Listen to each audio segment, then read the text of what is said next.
when you see a gap in the market, if you have the courage to step in and try to solve for it, great things can happen.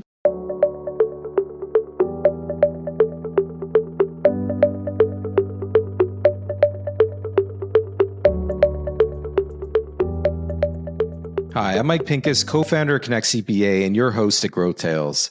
Today, we're brewing up something special. I had the privilege of sitting down with Jennifer Commins, CEO of Pluck Tea. Jennifer is one of Canada's first tea sommeliers, a founder, and a force in Canada's premium beverage space. What started as just $5,000, a credit card, and a passion for food and culture evolved into one of the most innovative tea companies in the country. In this episode, Jennifer and I discuss how a Dragon's Den audition that wasn't even supposed to happen led to her first investment, how she hustled from farmers markets to fine dining tables to get off the ground, and finally, how COVID nearly crushed the business. However, adapting and increasing sales through multi-channel efforts like e-commerce gave the business new life. You're going to hear real authentic talk about building a brand in a market dominated by coffee giants and what it really costs to get on grocery store shelves in Canada. Finally, we lean into being a Canadian business and how those roots have been a superpower for Pluck Tea. I hope you enjoy this episode. I really enjoyed this conversation. Hi, Jennifer. Thank you so much for joining me today on GrowthTales. Thank you so much, Mike, for having me. It's always such a good time when we're talking tea. Yeah, and yeah, it's funny. I it's not my generation, the whole spill the tea and the sayings that go with it, but it's funny that tea is something that I've come to learn a lot about from you, and also just from a journey of being a coffee person a lot of my life. But I've come to love tea. I actually have on my desk right now, not to be promoting too much, but I've got my Control-Alt-Delete. Yay. I drink after the afternoon. I'm all tea all the time. But today I want to learn a lot about the story of Pluck Tea and how you as an owner and a founder have scaled the business, because it's an incredible story. And I just want to start off by just asking you, what made you want to become an entrepreneur, Jennifer? Like, where did this all start? Oh, okay. Well, so back in high school, there was a young entrepreneurs group that I was a part of, and we made these ridiculous things. They were like CD clocks. I don't know if you ever saw these for sale in like random malls across Toronto, but with groups of teenagers trying to make a buck. But they were essentially like blank CDs that we affixed to these acrylic backgrounds and assembled into a clock. And it was a big competition within the school and like inter-school. And we did really well at the school that I was at, and we sold more than anybody else. And it just kind of ignited this idea in me that, you could kind of create something from nothing in this world. And I've always worked. I started working when I was 13 years old, and some really misguided person put me in an assistant manager role at a frozen yogurt store on Avenue Road. Really early. So I was really interested in taking responsibility and making my own money. I worked actually in the corporate sector for a long time, selling office furniture, obviously a straight line from office furniture to tea sommelier. But one of my jobs there was to take people out for dinner. And so I took a lot of architects and designers out for beautiful meals and great food. And then the dessert would come and the tea would come. And the tea was terrible. It was like a scratched metal teapot and a paper wrapped tea bag on the side, and the water wasn't hot enough. And it was just really frustrating. So it became kind of a pain point. I mean, it's first world problems, but still, I thought there could be room for improvement here. Growing up with two British parents who took tea pretty seriously in the house. We would have at least 4 cups a day. There was a right way and a wrong way to do it. And it just sort of stuck in my mind as, this could be improved. Meanwhile, my coffee drinking friends were being treated to these beautiful, layered, gorgeous coffee drinks, and espresso based, of course. A third wave of coffee had hit the shores of Lake Ontario. Meanwhile, our tea drinking friends were sort of left out in the cold. So it just sort of, it kind of bugged me. And just like a lot of entrepreneurs, when you see a gap in the market, if you have the courage to step in and try to solve for it, great things can happen. At the same time, I was studying food at George Brown. I was in their culinary program part-time. I was just sort of a lifelong lover of food and love to cook. And one day I got an email saying that they had a tea sommelier program that they were launching. And so I signed up. And I was totally hooked. I loved it. I loved learning about the traditions, the cultivation methods, the cultivars, the flavors and all of the things that tea can do. It was really a fascinating topic. And so I studied that for a couple of years and took my tea sommelier exam and passed. So I became one of Canada's first tea sommeliers. And then I decided to take a big leap. And with that tea sommelier certificate and this gap in the market, I started Pluck Tea in 2012 with $5,000 and a credit card. Wow. And here we are. Wow. Do you think that gap in the market, Jennifer, was like, as you expressed, there's cultural differences. Like if you were in Japan or the UK, I mean, like tea is an obsession, but in North America, I guess at the time, 2012, coffee, it was the namesake, I guess, for most people, I guess, in North America. Is that the gap that you were seeing? Definitely. I think at that time, coffee was 10 times the size of the tea market in Canada, even though Canada over-indexes on tea consumption because we do have that sort of British background and a strong tea culture, with Orange Pico being number one on the supermarket shelves like forever. In Canada, tea is about a $200 million market on the retail front. And Orange Pico is probably 75 million of that. Those numbers are a little old, so I think they're probably higher at this point. But yeah, Orange Pico became the sort of default, and we kind of got stuck there. But you're right, coffee had really evolved and changed when you saw, brands like Starbucks coming out and really kind of pushing that ball forward in terms of quality of coffee and service, and then having these amazing third wave, coffee shops opening up everywhere with, pour overs and single origin beans and roasting in Toronto, and all of these things started happening. But tea took a little longer. You had some great retail concepts like David's Tea, I think did more than any other company in Canada to push that idea forward of a quality tea experience, flavor exploration, getting people used to steeping with loose leaves as opposed to just a tea bag. And showing people what an actual tea leaf looks like, right? I mean, they're not these tiny specks of brown or green. It's actually a leaf. And so it was really, all of that kind of came together. And I think the retail had been figured out. But for some reason, making the leap from premium tea and retail to restaurant just took a little longer than I think it should have. So that's really where I saw the opportunity. And some of my first customers were chefs who I had met in my previous life in the corporate world because I'd be frequenting their restaurants. So when I started the company and I started blending these things on my kitchen table using locally grown ingredients, because I love farmers markets and I love, supporting local food. When I brought them into these chefs, in fact, one in particular, Jamie Kennedy, opened up the bag of loose leaf tea that I'd created. And he put his hand in the bag and he ate it. And I'm like, Jamie, no, it's tea. And he said, well, but this is how I judge quality for everything. And I don't care if it's tea. I don't care what it is. This is how I evaluate a product. So thankfully he liked it. Apparently my tea can also be used as a snack.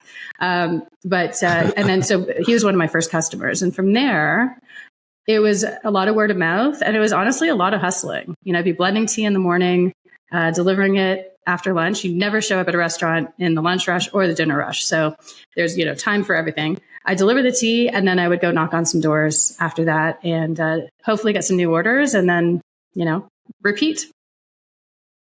And when you were thinking of who your ICP or ideal customer was, you mentioned restaurants, and I guess that's maybe the genesis, but like tea, like you were entering a world of I don't know if you knew the complexity you're entering into in terms of manufacturing and distribution, but did you think on day one about like, hey, I'm going after wholesale, retail, D2C, like the e-commerce piece of it? Like what was going through your head back in 2012 and how has that evolved as you started to gain customers and traction?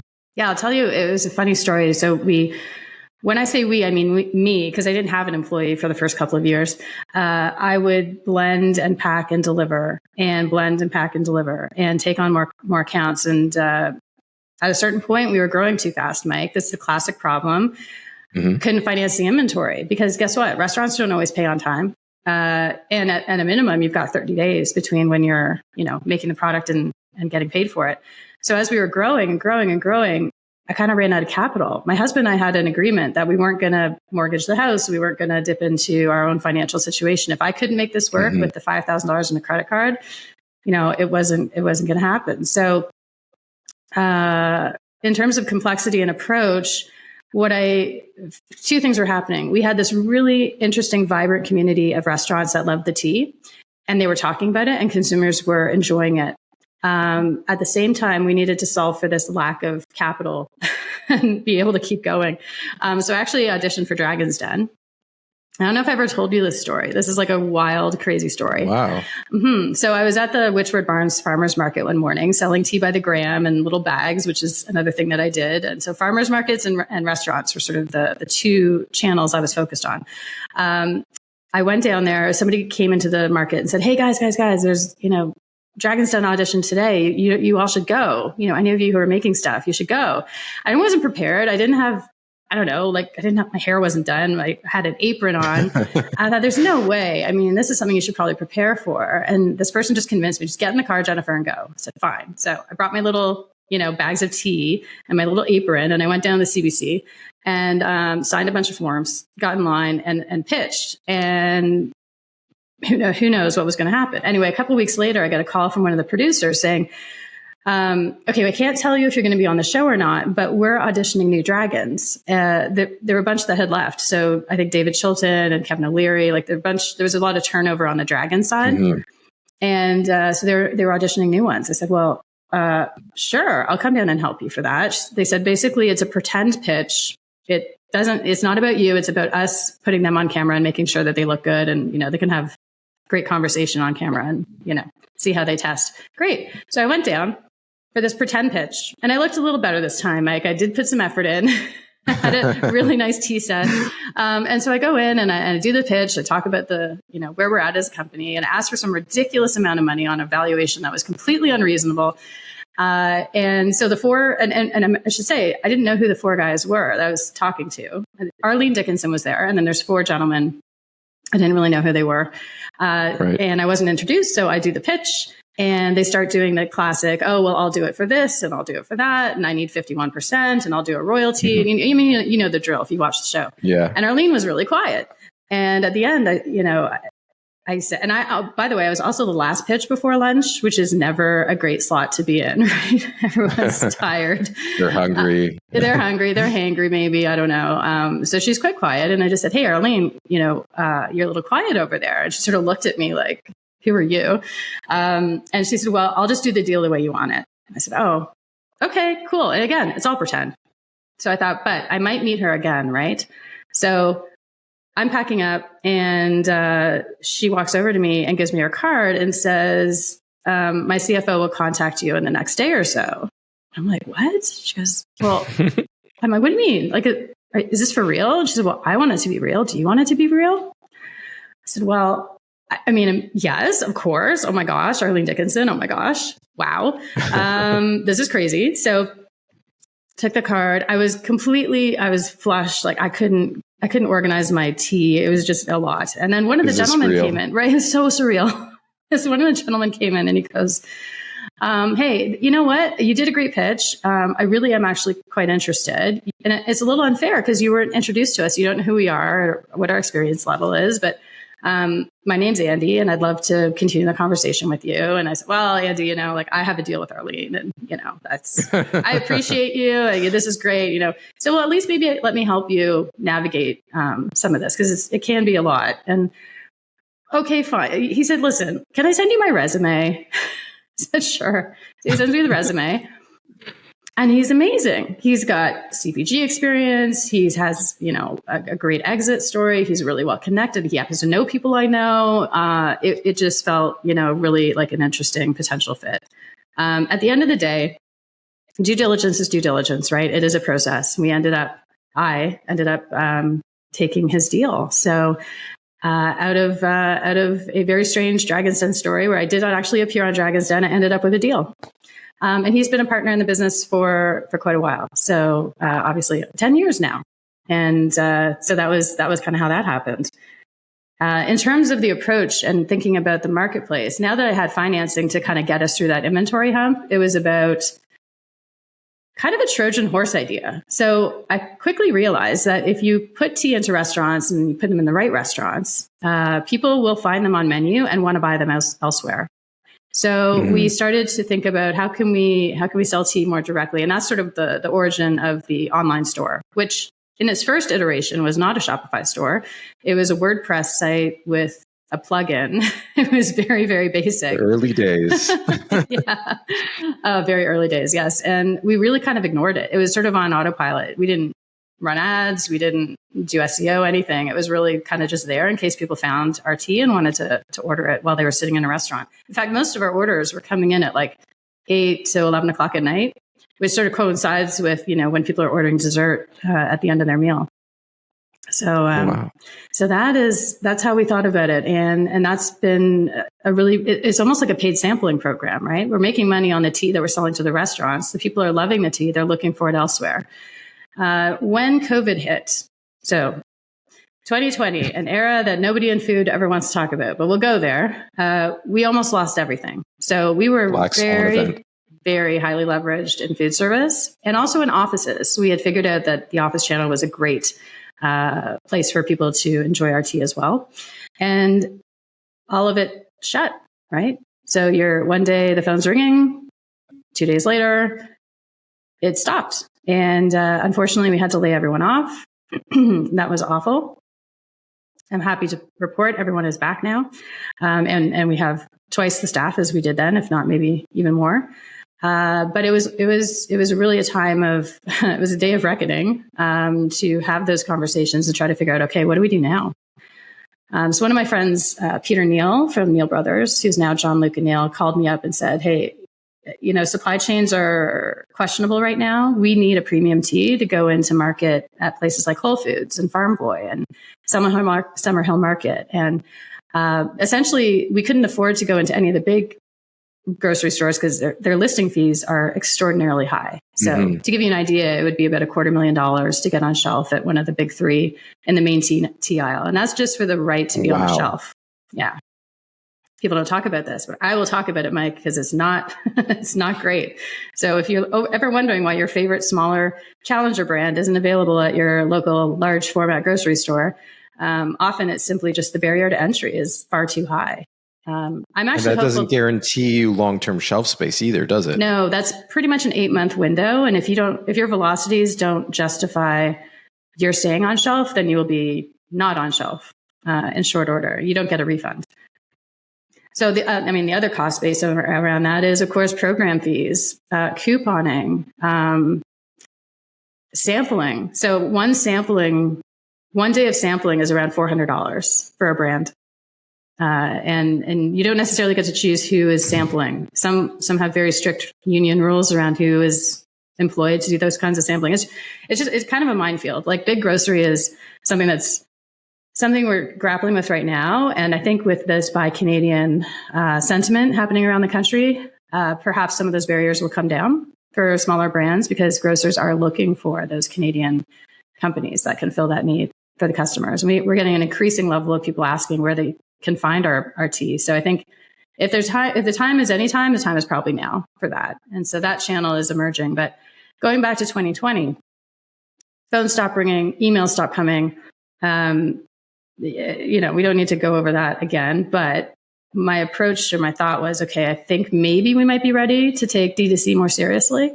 So I sat with Shopify and I locked myself in a room. And those very patient Shopify help desk people, I mean, I feel like they probably had a sign on the wall saying, has Jennifer called yet today? So they helped me so much. I mean, it was a lifeline. And so when I launched the store on Shopify, I didn't know if anyone would show up, and I didn't know if the brands had enough exposure yet to make it a success. But sure enough, they did. And we kind of had a standing start. I mean, as I mentioned, we had that old WordPress site and, maybe we were doing 15 or 20,000 a year. I mean, it was really, really not a lot. So I'll consider that almost a zero. Today, it's our third largest channel. It is growing at a rate of 50%. It is extraordinary. We're spending very little in ads. We probably should be spending more. We're starting to sort of dig deeper on those kinds of topics, but we built it ourselves. We since have redone it and we hired professionals. And it's just going so well. And I'd say over the last couple of months, Mike, we've seen a lift of 50% month over month because people are looking for Canadian product. And because we're unique in that we source Canadian ingredients and we make our own stuff, which is unusual for tea companies. They often will be blending off-site or even in other countries, like Germany is pretty popular for that. We have our own factory here in Leaside that also we built during the COVID period. I was so fortunate to be awarded the Women's Entrepreneurship Strategy Grant by the federal government in 2019. And with that money, we were able to buy our first tea bag machine. So amazing. If we didn't have that machine on the floor, I hate to contemplate it. I just think it would have been very ugly. It was ugly, but it would have been, pretty awful. So there's kind of the story of how the channels evolved. And today we are probably about 50% food service. I'd say we're around 30% direct to consumer, and the rest is office and special projects. So we also do some white label product development for some brands that are very specific. So one of my favorites was a blue raspberry tea that I developed for a restaurant chain that wanted a healthier option for their kids' menu. So rather than focusing on the Coke and Pepsi products, having something that was unique, but could also get around their Coke and Pepsi contracts, because Coke and Pepsi are very protective of their beverage programs for good reason. But they didn't have a blue tea that tasted like raspberry, so it wasn't in conflict.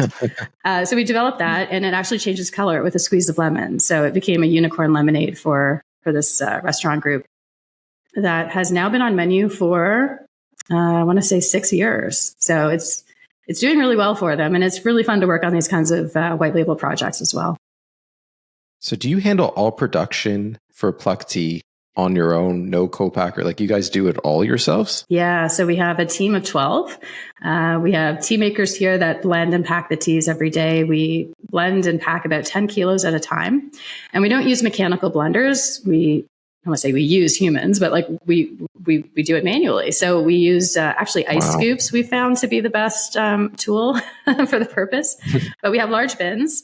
We measure out all the ingredients by the recipe. Combine them together, and then they're hand blended. Once they're hand blended, they're going to go either one way directly to packing if we're doing a loose leaf tea, or all of our teas are available loose and bagged. So they'll also, most likely 75% of our program right now is tea bags, which is amazing because it was really 20% like just a few years ago, and it's creeped up to 75%.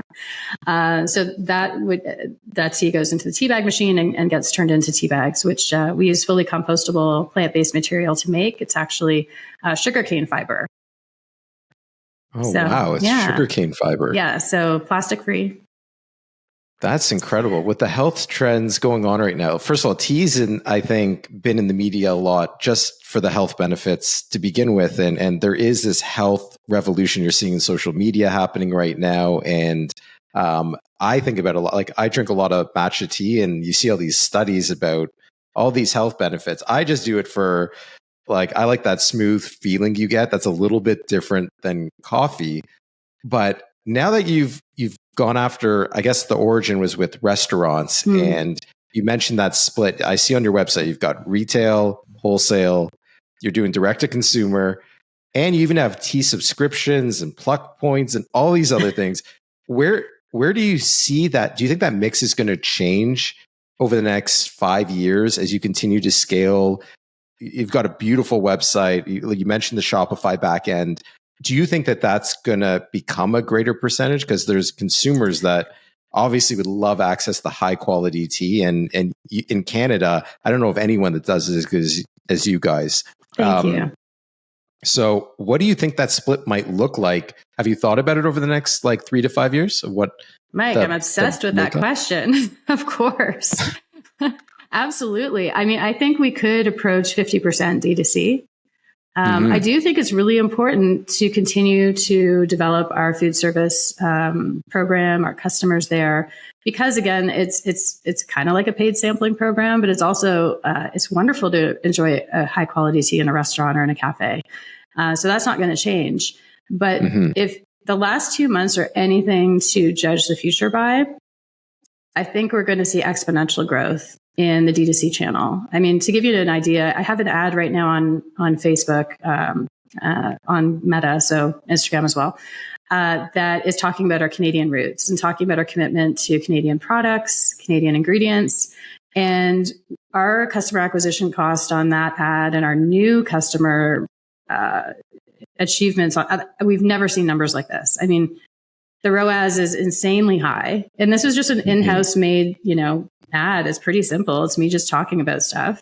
And we're seeing incredible results. And we're spending, very, very little on our ads right now. People are sharing them. People are organically, discovering and commenting. It's really amazing. So I think we're probably going to get to around 50 to 60% D2C. That being said, we have some very large retail opportunities that are about to land. And so those channels will also grow. But I do think that D2C online is going to start to eclipse some of the B2B work until, of course, we reach a point. And we are talking to the big three retailers. Some of them do have some interesting programs for Canadians. So we're very active in those conversations. Should we land a national account with one of them? Of course, the scales on the split of where our products are going is naturally going to shift a little bit. I think that's exciting. I love that you're addressing this. The multi-billion-dollar companies control the shelves, and I think it's a problem. I think it's a problem because I just came back from the US, actually. I was in a Costco and my wife and I were talking about how they just have a lot more options of you go down the cereal aisle and it's healthier options. You do that in Canada and it's it's owned by General Mills and Kellogg's and the multi-billion-dollar companies own the shelves. But what consumers want, they want the cutting edge, the new, the healthy, the trendy, and that's what Pluck Tea falls into that category. And so I'm hoping, like you said, the D2C allows access to people like me that you want to get Pluck Tea. At least I can pull up my laptop and as a consumer, I'm not a restaurant, but I'd love to access high quality tea. But do you think that's going to change with the big grocery to be able to give access to scaling businesses that are gaining traction to get on those shelves and make it to reduce those barriers? I really hope so, Mike. And I think the more people talk about it, listen, I'm unusual in that I'm actually talking about it. Most people in my position won't, because they don't want to burn any bridge they could potentially have with these brands or these large retailers in the future. But I don't think anything changes unless people talk about things. So I think it should change. I think the public needs to put pressure on these companies to, even regionally, let's say a cluster of downtown Toronto stores pick up Pluck Tea. That should be an option. It's not currently, but and there's reason for that, right? They planogram their essentially they plan their aisles way in advance, many seasons in advance, in a lot of cases, and so it is a complicated thing to try to get on shelf. And obviously, if you're on shelf, someone might have been removed, and that person probably paid a listing fee, right? They probably paid that shelf space fee. So I hope that it changes. And I think it would be great if they had a Canadian aisle to highlight some of these brands. I mean, they currently have what they call the natural health set, which is that sort of other space within these grocers that focuses on organic food, sometimes local, but so the natural, the nutraceuticals, the supplements, the vegan cheese. And so it all tends to sort of be in that zone. And that's a less expensive zone to play in. The last conversation we had with one of the big retailers, they said, the main tea aisle is going to be prohibitively expensive for you. So probably the best bet is to look at this natural health set area. So it's a bit of a mixed message, right? Because I wouldn't say that Pluck is inherently, I think the customer who shops for natural health products is probably also a Pluck customer. I think that's, evident. But why shouldn't Pluck have a rightful space in the main tea aisle? The reason why is because we can't pay the ransom. to get on there, right? And natural health is less traffic and so less expensive. So perhaps that's where we will land. I got to give a shout out to Metro, though. The Metro grocery stores have a local program. It is totally free. So any other entrepreneurs out there who are manufacturing product in Canada, definitely reach out to Metro because they've been great supporters of us. And essentially, it's an off-shelf display. It's its own island. So it's funny because any Metro store I go to, I always seek out, see where we are. Sometimes we're beside the fish sticks. Sometimes we're in the produce area. Sometimes we're somewhere else. And these islands are great. They're profiling, incredible brands and great Canadian companies. So they are a destination that people should to try to find, like a treasure hunt at Metro.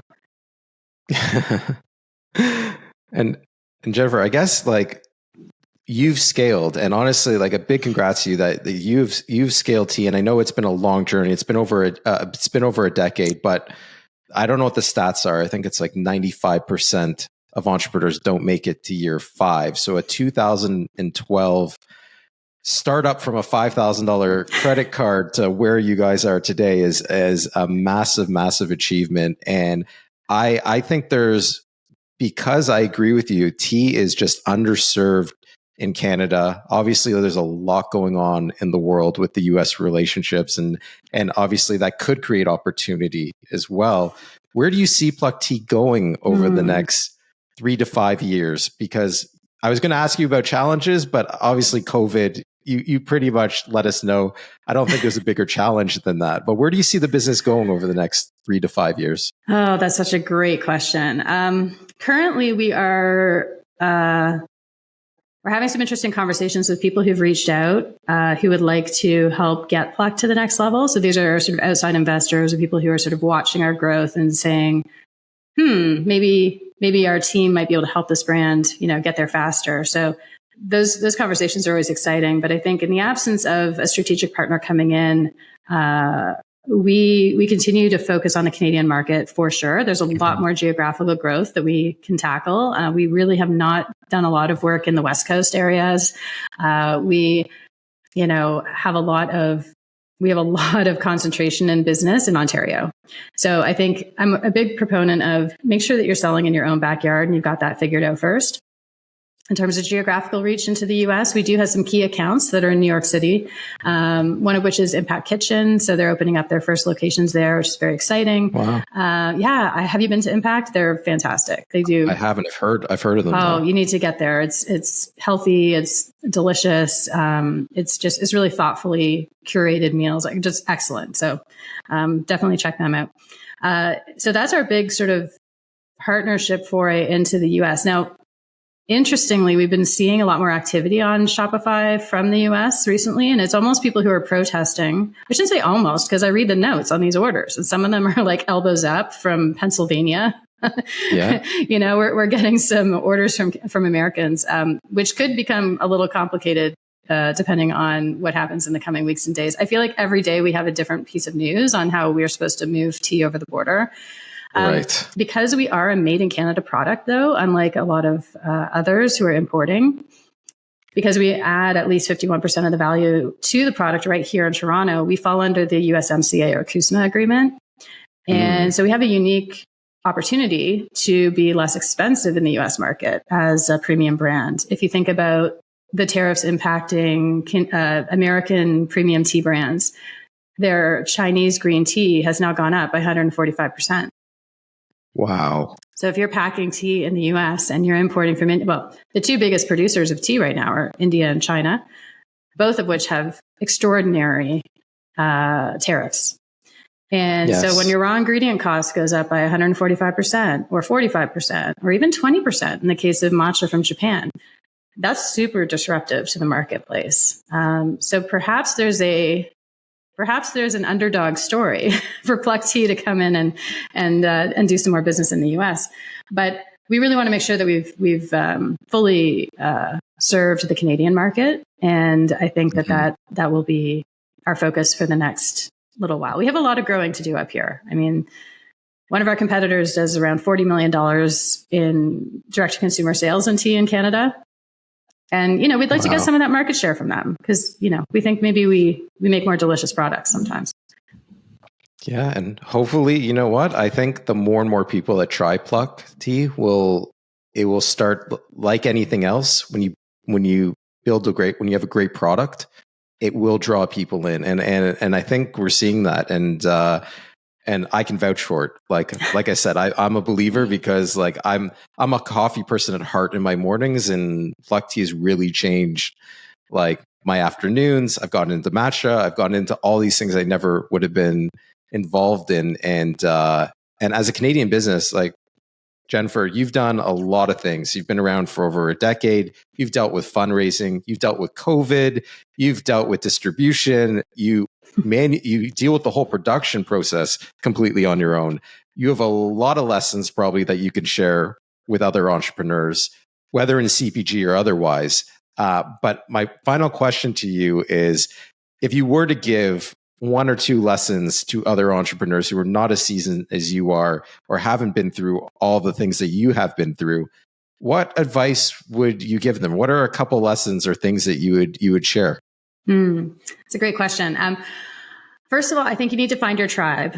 So I have found it immensely helpful to be a part of a founders group. I am a member of a group called the Founders Club, and it's a wide range of entrepreneurs from all over the world at different stages of growth. So that's been incredibly helpful. We have almost a cheat code, this Slack channel where people are asking questions, they're getting help, they're getting support. Being an entrepreneur is a lonely road. So one thing you need to prepare yourself mentally for is that no one's going to care as much as you do. No one's going to be as passionate about it as you will be. There will be people in your life who aren't necessarily, their hearts are in the right place, but they might be saying things like, are you sure you want to do this? Maybe you should give it up. Maybe, this is too hard, it's really valuable to surround yourself with people who are also kind of in the same boat, because entrepreneurs are we're kind of weird, we're the people that run towards the edge of danger when everyone else is running away. Right. So I think it's important to have community, really, really important. I'd also say business plans are great, but you need to be flexible. The world is a crazy place right now, and everything is changing all the time. So if you're thinking about how much money it's going to cost to do a project, double it. And Mike, you know this from your clients too, right? Best laid plans, something can always go wrong. So make sure that you, in my case, I ran out of cash. And I didn't really have a choice but to bring on a partner, and I brought on a great one. Be really careful who you partner with. If you do find yourself in conversation with someone who wants to invest, who wants to have some equity, fit is critically important. The money is one thing, but if personalities start clashing, or, I've just heard so many stories from other entrepreneurs who have had partnerships that have fallen apart. I'm so thankful for Andy and Dan and Ed, who all came in 10 years ago to help grow the company with me. We still meet every month. We're a great team, but that's, not always the case. So I would say those would be my pieces of advice. Just make sure you have a community around you. Make sure that you're flexible, and try to take some time for yourself. I think things like fitness, self-care, eating well, sleeping, these are all really important things. And it's really easy to get up in your head and work until midnight several days in a row and just kind of push through. It's really important to look after yourself, because you're responsible at some point, probably, if you're doing it right, for a team. And that team needs you to be healthy, and they need you to be, in a stable mental health place as well. So I think it's important to ask for help. It's important to take a break and invest in yourself as well. Absolutely. And that's amazing advice. And Jennifer, for restaurants, retailers, consumers, what's the best way to reach you? Okay. Well, we have a great website, as you mentioned. It's pluckteas.com. And we've got a wholesale form there. They can reach out. We are on Instagram at Pluck Teas. You can find us on LinkedIn as well. And we look forward to taking over the tea world one cup at a time. Well, cheers to that. And thank you again, Jennifer, for taking the time. I know you're a busy CEO, and so really appreciate you taking the time. I'm a huge fan, and I'm cheering you guys on, because I think there's a lot more growth to come for Pluck Tea. So thanks again for joining me. Thank you, Mike, for having me. It's always great to talk to you with you.